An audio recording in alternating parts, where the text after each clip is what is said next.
Pour moi, personne n'existe, même mon ta porte est ta grâce, ta porte est ta grâce. Tu nous perds, c'est plaisir éternel,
c'est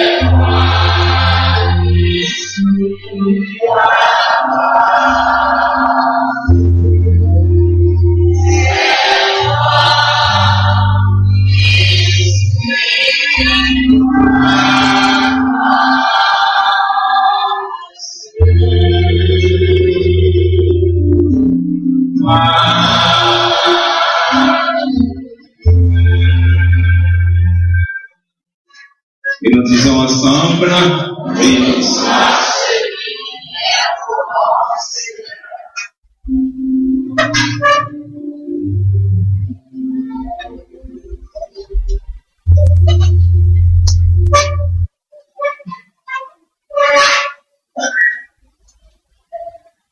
Je rappelle aux ceux et celles qui n'étaient pas là, au moment où la lecture d'où sera tirée, notre méditation a été faite, que celle-ci a été faite dans 1 Thessaloniciens chapitre 2, verset 10 à 12. Juste avant de commencer, j'aimerais demander à tous les papas qui sont ici de chemin de mouvement.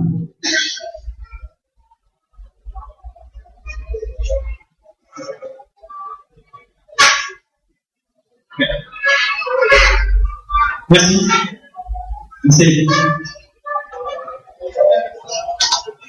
Le troisième dimanche est réservé à la famille.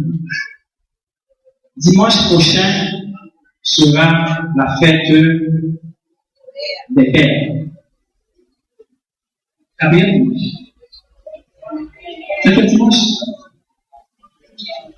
Aujourd'hui, c'est la fête des pères en Amérique du Nord. porter un message pour la fête des pères ou porter un message qui traite des papas, pour moi, n'est jamais chose facile.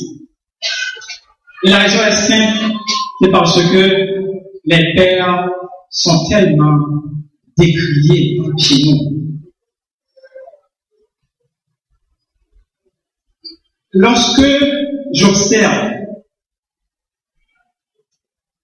les messages qui parlent, qui sont portés sur la fête des mères, les versets qu'on trouve pour méditer, à mon avis, paraissent toujours tendres. Par exemple, Proverbe 21, on parle de la femme vertueuse. Lorsqu'on parle de Anne, la mère de Salomon, on parle de Marie, la mère de Jésus, et j'en passe. Par contre, quand on veut méditer sur la fête des pères ou sur les papas, on trouve des versets de genre, Père, n'attristez pas, n'irritez pas vos enfants, n'irritez pas. Déjà, vous pouvez faire la différence, la tendresse et...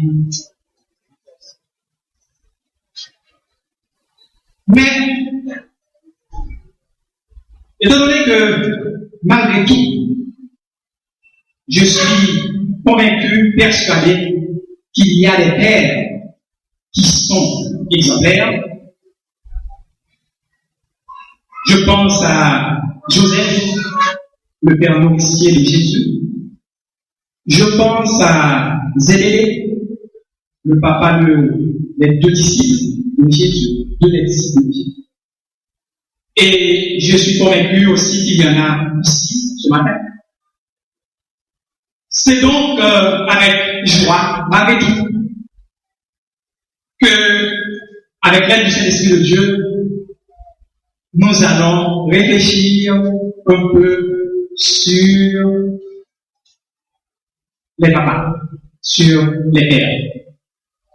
Pour votre proverbe, toutefois, ou in limite, j'aimerais vous rappeler que la fête des pères actuelle remonte au XXe siècle. Et ceci a été initié par une dame, une américaine, du nom de Sonora Smart Dodd. Cette dame voulait souligner le mérite de son papa. Son papa qui, seul, depuis son veuvage, élevait sa fille et ses nombreux frères et sœurs. Reconnaissante, Sonora proposa une célébration comparable à celle de la fête des mères. Ainsi, en 1924, le président américain Calvin Coolidge se montra favorable à la création d'une journée nationale consacrée aux pères. Mais ce n'est que récemment, en 1966, que le président Lyndon B. Johnson l'institua officiellement en fixant la date au 3e dimanche du mois de juin. Entre-temps, l'idée a fait son chemin dans le monde. Et c'est ainsi que nous autres aussi, nous avons adopté, pour moi c'était toujours le 4e, mais le 5e dimanche, pour fêter les pères.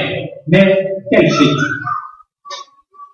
Quand on considère un père, on a toujours tendance à ne regarder que l'aspect autoritaire. Mais ce matin, je veux considérer avec vous d'autres aspects du père, d'autres facettes du papa. Et c'est pourquoi le titre de notre méditation de ce matin est « Qu'est-ce qu'un papa ?» ou, si vous voulez, quels sont les qualificatifs d'un papa ou d'un vrai papa. Mes frères et mes sœurs, s'il est vrai que beaucoup de papas, de par leur comportement, de par leur attitude, donnent des raisons valables pour qu'on fasse la différence entre papa et maman, pour qu'on méprise même ce jour consacré au papa, la Bible, elle, semble ne pas aller dans ce sens. La Bible semble accorder la même importance tant au père qu'à la mère. Lorsqu'elle dit dans Proverbe chapitre 30, verset 17, et je lis pour vous, l'œil qui se moque d'un père et qui dédaigne l'obéissance envers une mère, les corbeaux du torrent le perceront.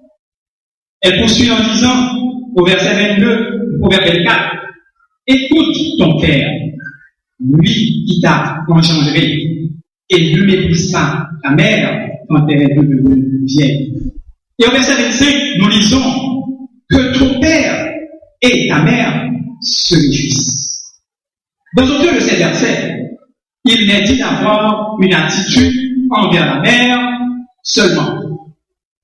Donc, mes sœurs, les mamans, ce matin, vous qui êtes ici, il revient à vous de rehausser l'éclat de la fête des pères.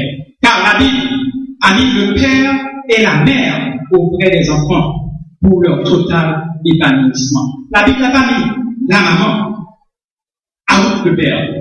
La Bible n'a pas mis le papa out la maman. La Bible a mis le père et la mère pour l'épanouissement total, complet des enfants. Paul, dans le texte que nous avons lu tantôt, déclare au verset 11, j'ai été pour chacun de vous ce qu'un père est pour ses enfants. Il va sans dire que, si Paul le dit, c'est que le père a sa place, a toute son importance dans la famille. Alors, qu'est-ce qu'un père doit être pour ses enfants? D'abord, le père doit être pour ses enfants un enseignant. Le rôle de tout enseignant, mes frères et mes sœurs, est de former. Donc, le père de famille a pour responsabilité d'enseigner, de former son enfant. Vu sous l'angle du père de famille, cette responsabilité est un tout. Elle est spirituelle, intellectuelle et émotionnelle. En Deutéronome, chapitre 28, versets 18 à 21,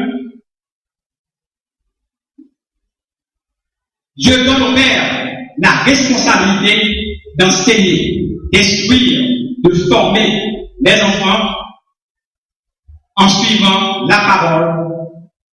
Et cette responsabilité, elle ne peut être laissée à certaines institutions religieuses telles que l'Église ou l'école du dimanche. Nous avons tendance, surtout en Haïti, à penser ou à vouloir que l'école du dimanche et l'Église fassent votre boulot à votre place. Non. En tant que père, en tant que papa, nous devons instruire nos enfants dans la parole de Dieu chez nous.